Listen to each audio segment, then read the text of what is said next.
The hashtag on Twitter this morning was, sorry, we'll just come back to that, was France is burning. Let me just see if I can get this to play. There we go.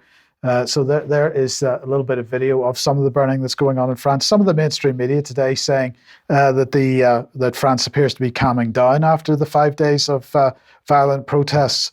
They're saying that, don't worry, there were only 150 people arrested yesterday as opposed to 700 the previous night.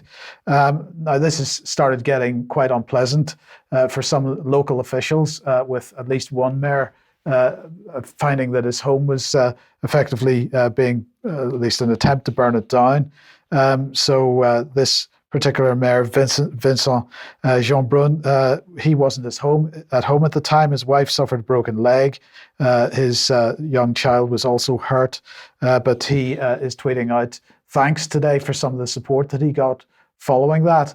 But it becomes even more interesting because as these riots have continued, other organizations or other people seem to be getting involved. So let's just have a look at this little bit of video and see what you think about it. La France en français! Bleu, blanc, rouge! La France en français! Bleu, blanc, rouge! La France en français! Bleu, blanc, rouge! La France en français! So, David, this is being presented as far right starting to come out on the streets as well. And it does look to me like that France is an absolute tinderbox at the moment, but it also looks to me like this is becoming, it is absolutely a manipulated event, and people are having their emotions driven, in a sense, to get them out on the streets. It's looking like a very dangerous situation building in France at the moment. Oh, indeed. And as in America, we don't know who those people are. They appear to be the far right, but are they in fact instigators? Is it genuine grassroots? Is it some sort of fake grassroots? There is so much violence about in France that some sort of backlash wouldn't be unexpected. And I think a tinderbox is exactly the right description. Yes. Now, let's just bring this on screen, because in response to what's going on, the French government has decided to shut down the internet in a limited way at this point. But this was the press release that they pushed out. Let's just get a quick translation of this. It says the Ministry of the Interior would like to inform the population of the exceptional measures put in place to ensure security in the context of the recent riots. From the 3rd of July and for a fixed period, temporary restrictions will be applied on internet access in certain specific neighborhoods during night hours. These restrictions aim to prevent the misuse of social media and online platforms to coordinate illegal actions and incite violence. So they're claiming that social media being used for coordination purposes are going to shut it down. This itself, I think, is a pretty dangerous precedent. But of course, France is not the only country that's having problems. In Lebanon, for example, people claiming that they can't get their money out of the banks, so they're starting to attack banks once again. But the situation in Israel has raised its ugly head again. And so Israel has launched its first ground-based, what's being described as a ground-based offensive against the West Bank in a couple of decades. So this is Jenin. 7 people have been killed. 7 Palestinians have been killed. One Israeli soldier has been wounded. That was the latest numbers that I saw. So in the early hours of yesterday, Israeli forces they were using drones to attack this, as well as getting boots on the ground, as it were. So that's been going on. Now, what's been going on in the background is that there have been some pretty insightful comments from Netanyahu. So this was the Jerusalem Post, saying that Palestinians furious over Netanyahu claims that Israel must crush statehood ambitions.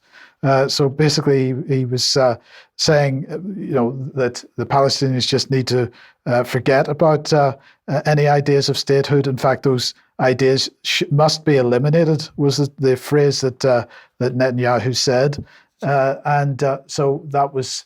I don't know what your thoughts are on this, David, but the Palestinians claiming, of course, that settlers continue to attack, but they're getting no protection from the Israeli state. They want a state of their own, as they would. They're now calling for, in fact, international troops on the ground to try to keep the peace. it's hardly surprising that they're taking that kind of step. Not surprising at all. I mean, the situation is there was a terrorist attack that killed several Israeli civilians. The response to this was settlers to go into some Palestinian towns and randomly torch houses, assault and kill people. So the Palestinians are saying, well, we're being subject to settler violence, and they absolutely are. The role of the IDF is extremely ambiguous here.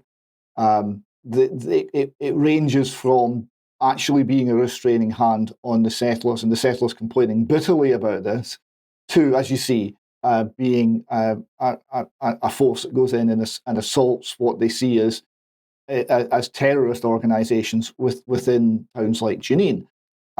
So this means how do you actually get protection for your people under those circumstances? Because the people are being attacked randomly as reprisals, perhaps, but there's nothing to do with the people who are being attacked. And if you defend against that, then that means you are militarised, and does that make you a target for the IDF? It's an outrageous position. Now, no country in their right mind is going to send peacekeepers into that, incidentally, and neither is the Israeli government going to permit any sort of peacekeeping force to go in there. But in terms of Netanyahu's comment, this is saying the quiet bit out loud. The whole idea, the whole policy for years has been to hold out Palestinian statehood as a means of deflecting international criticism. If there's no possibility of a Palestinian state, then the Palestinians under control of the Israeli state must be given away to full civil rights. There's no other there's no other way forward. And of course, that's not what Netanyahu or the right wing, and I suspect the majority of the Jewish population in Israel, actually want. This is a very strange position by Netanyahu. He seems to have thrown caution to the winds here. Well, okay.